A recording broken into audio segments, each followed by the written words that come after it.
Okay, I'm gonna give a demonstration of a couple of the rigs that I like to tie. I use a bunch down here on Kentucky Lake. The first is what I use for my long poles. Anytime I'm putting a pole holder out with the rod in the holder, I'm going to add to my main line 10-pound triple fish is what this is. I'm going to put a 3/8 ounce egg sinker on. I'm going to put on a bead, just a small chartreuse bead, and I tie that to a small barrel swivel. This is on the main line. This is what's going to go to your reel. I just tie improved clinch knot. You don't want to tie a Palomar knot or something that's going to be as strong or stronger than your line. When you get hung up with this part's not usually going to break because we're going to put a 6-pound leader on that. But if it does break, we'd rather it break there to leave this much line in our brush pile as opposed to who knows how much that's going to come off of your reel. So far we've got a 3/8 ounce egg sinker, chartreuse bead, down to the barrel swivel. Then we're going to take somewhere around 2 feet of 6-pound transition fluorocarbon,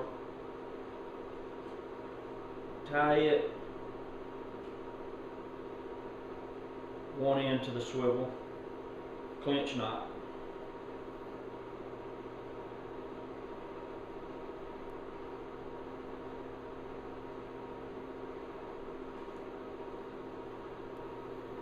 Get that clinch knot tied, just like that. 24 inches, 18 inches, you know, whatever there. I don't think you need to go over 24. That's about 24 there. Gonna put 16th ounce head on that.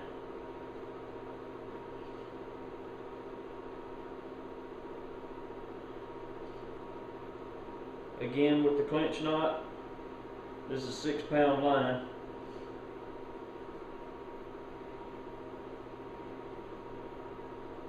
No fancy knots or anything there. Clip it off. Alright. Okay, so your finished product, other than your jig, is going to look like this. 3/8 ounce egg sinker, chartreuse bead down to the swivel, 24 inches of 6-pound fluoro to the jig head, whatever kind of jig head, whatever kind of body you want on there. This is a Mid-South tube. We'll just slide it up on there. Just like that. There again, this rig is for slow vertical trolling, straight down. You're going to be fishing, you know, less than 2 miles an hour most of the time with this. Maybe drift fishing is okay, but more for a controlled vertical fishing.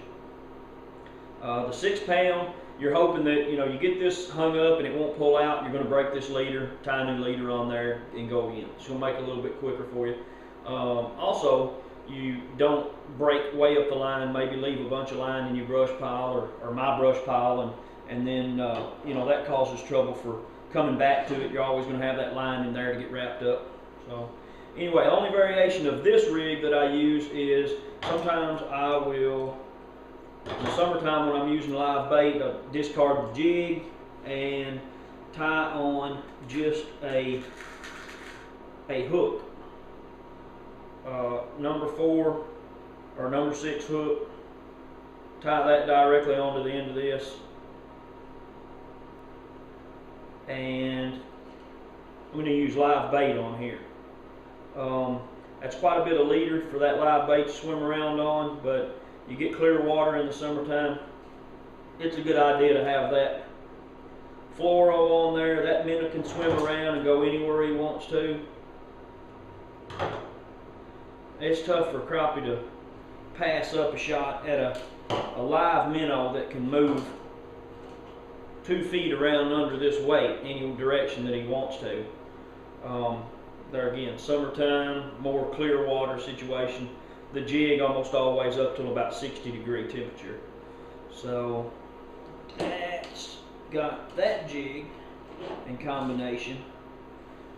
One more that I use quite a bit. This will be used on spinning tackle, straight down vertical.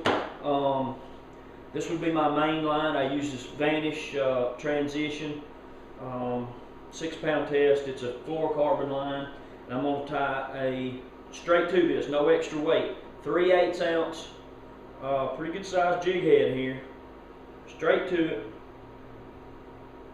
Again, regular old clinch knot. I don't want anything really good here. Fishing for crappie, that's, you know, you're not going to lose any because your knot fails, but we want to lose this jig at that knot if we get it hung up and can't get it out. We don't want to lose 25 feet of line and then the jig. So just a regular clinch knot will allow that to break there instead of somewhere in a weak spot way up your line. Again, this is going straight to spinning tackle, not ultralight, probably light action spinning tackle. And I like to tip it. This is a Bass Assassin 2-inch slug. And just run him up on there like that. Wet it just a little bit. Kind of slide him up into place. You know, I use this most of the time when I'm fishing more than 10 feet deep. I've got poles in the pole holders in the front of the boat. You know, those are setting still. I'm going to be manipulating this a little bit. I'm going to jig it some, maybe pop it up. A lot of times I'm seeing this on my locator. You know, I get a visual on this, straight line on there, and I can see myself moving it. If a fish gets close to it, then I can impart some action, maybe to get him to bite. You know, most of the time I don't use this after the water temperature hits 55 degrees or so. Those fish just get to where they don't want that bigger presentation, seems like. Colder months when it's slow, this right here works very good. So that's a couple. This a hand pole, always used with the big jig in my hand, vertical jigging directly under the boat. Usually in conjunction with this rig over here that is used on a steel pole in a pole holder. There again, you know, sometimes I'll have 6 of these, sometimes I'll have 4 of them out the front of the boat, and then, like I say, fishing straight down. If I'm holding it in my hand, maybe the wind's up and I can't keep the boat exactly where I want it, and I'm moving around some, pole holders are getting a little too much vibration, I'll put this in my hand and hold it. You can jig it a little bit. This gets a whole lot of action even when you're holding this still. You know, it's down here doing kind of doing its own thing. So pretty productive. It's what I like the best. It's not the only thing that works, but definitely works down here for me.